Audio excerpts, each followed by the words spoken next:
I'm very excited today to be working on a pet project of mine. I'm calling this the Hügelpot because I'm going to be using some of the principles of Sepp Holzer and his Hügelculture.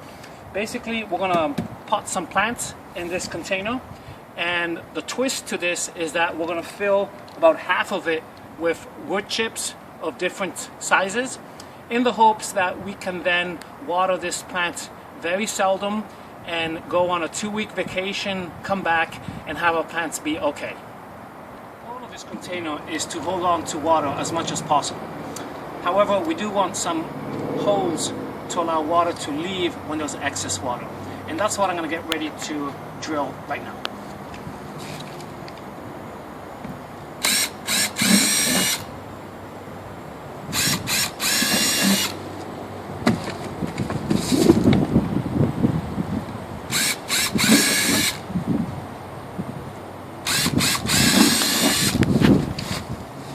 The water will reach this maximum level and then it will pour out. Of course, by capillarity, we'll have water diffuse upwards also. In our Hügelpot, we're going to start by putting this woody material. This goes at the very bottom. And that's followed shortly after by the wood chips that are dried and more separated. Let me spread this out a little bit. Good. The third layer is wood chips that are partially decomposed, and that is this third pile over here. So here we go. I'm going to put in these partially decomposed wood chips, and the idea is that the porosity of the wood as it decays will allow water to be stored for a long time in here, and the plants can drink from this water through their roots as they need to. I don't have to be there watering every day.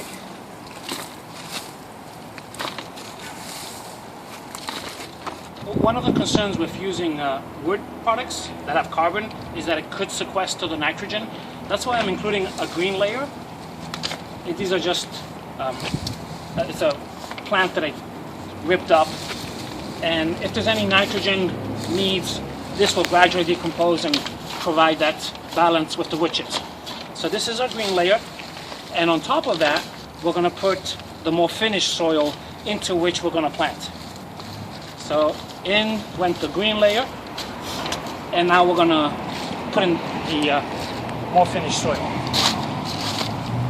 This is the last layer, and I just want to make sure that I keep enough space to make watering possible.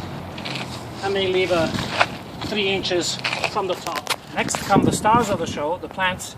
I'm choosing to plant some beans because this will be near a fence and I want them to trellis up. And the other plants I'll be putting in is 2 different varieties of bok choy. So I'll make a little space, a new home for these plants. I'm just using my fingers, making a little depression, and then compacting the earth around them a little bit so that they're nice and settled. In the middle of this, instead, I will be putting the bok choy. And now we're at the time for the bok choy, and it goes. I have one variety called toy choy, which is a little bit shorter. The leaves are a darker green, and it doesn't need to grow as much before you harvest it. And the other bok choy is a traditional lighter green that you see in the stores.